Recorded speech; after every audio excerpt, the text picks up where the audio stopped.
Hi friends, welcome to Kerala Kitchen Express. ഇതുവരെ എൻ്റെ channel subscribe ചെയ്യാത്തവർ പ്ലീസ് ഒന്ന് സബ്സ്ക്രൈബ് ചെയ്ത് സപ്പോർട്ട് ചെയ്യണം. ഇന്ന് നമ്മൾ നല്ലൊരു മീൻ പീരയാണ് നോക്കാൻ പോകുന്നത്.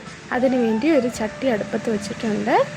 അതിലേക്ക് ആവശ്യത്തിന് കുറച്ച് തേങ്ങ ആഡ് ചെയ്ത് കൊടുത്തു.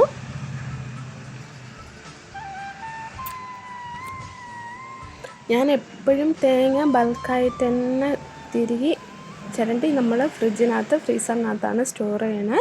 അപ്പം എളുപ്പത്തിന് പണി പെട്ടെന്ന് നടക്കും. ഇതുപോലെ നിങ്ങൾക്ക് വേണമെങ്കിൽ അതുപോലെ ഒന്ന് സ്റ്റോർ ചെയ്യാവുന്നതേ ഉള്ളൂ.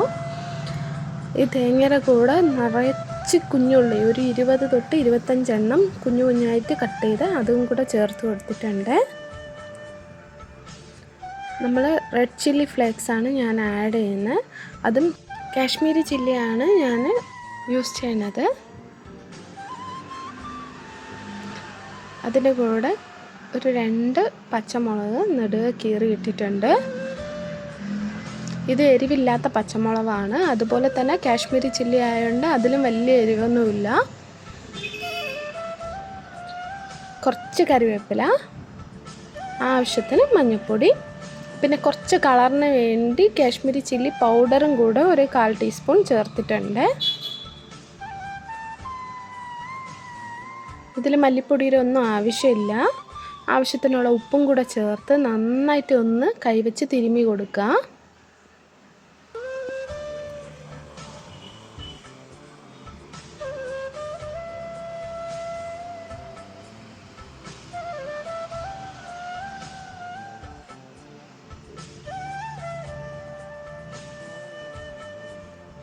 നമ്മൾ നന്നായിട്ട് തിരുമ്മി ചേർക്കുമ്പം ആ കറിക്ക് നല്ലൊരു പ്രത്യേക രുചിയാണ്.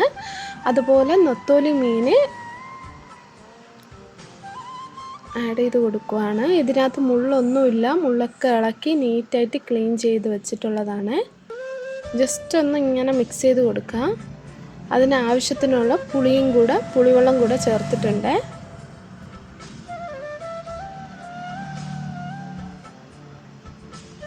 നമ്മൾ ഓൾറെഡി ഉപ്പ് ചേർത്തിട്ടുണ്ട്. പുളിവെള്ളം ഇപ്പം ചേർത്തു. ആവശ്യത്തിന് കുറച്ച് ഒരു ടീസ്പൂണിൻ്റെ അടുത്ത് വെളിച്ചെണ്ണ ചേർത്ത് കൊടുക്കുകയാണ്. അപ്പം നല്ലൊരു ഫ്ലേവർ കിട്ടും. ഇനി നമുക്ക് അടുപ്പ് കത്തിച്ച് കറി അടുപ്പത്ത് വെച്ച് ചൂടാവാൻ വയ്ക്കാം. നന്നായിട്ടൊന്ന് വേകട്ടെ. ഒരു 10 മിനിറ്റൊക്കെ ആകുമ്പം നന്നായിട്ട് കറി ഒന്ന് തിളച്ച് കുറുകി വന്നിരിക്കും.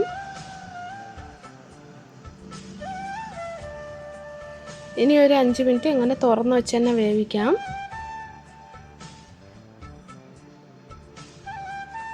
ഈ പീര പറ്റിക്കുമ്പോൾ എപ്പോഴും നെത്തോലി മീനിൻ്റെ മുള്ള ഇളക്കിയിട്ട് ചെയ്യാൻ വേണ്ടി ശ്രദ്ധിക്കുക.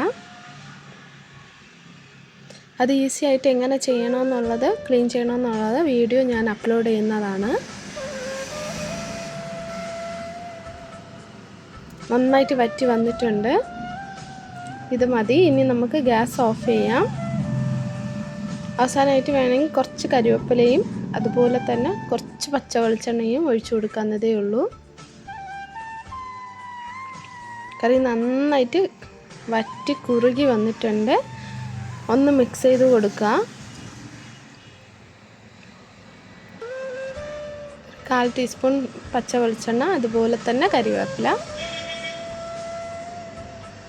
അതപ്പം നല്ലൊരു ഫ്ലേവർ കിട്ടും. ഉറപ്പായിട്ട് നിങ്ങൾ ഇതൊന്ന് ട്രൈ ചെയ്ത് നോക്കുക. എളുപ്പമാണ്, സിമ്പിളാണ്. ചെയ്ത് നോക്കിയിട്ട് എങ്ങനെ ഉണ്ടെന്നുള്ള ഫീഡ്ബാക്കൊക്കെ കമൻറ്റ് സെക്ഷനിൽ പറയാൻ മറക്കരുത്. ഇതുവരെ എൻ്റെ ചാനൽ സബ്സ്ക്രൈബ് ചെയ്യാത്തവർ പ്ലീസ് ഒന്ന് സബ്സ്ക്രൈബ് ചെയ്ത് സപ്പോർട്ട് ചെയ്യണം, ലൈക്ക് ചെയ്യണം, ഷെയർ ചെയ്യണം. ഇനി നമുക്ക് വേറൊരു നല്ലൊരു വീഡിയോയിൽ കാണാം ഫ്രണ്ട്സ്. താങ്ക്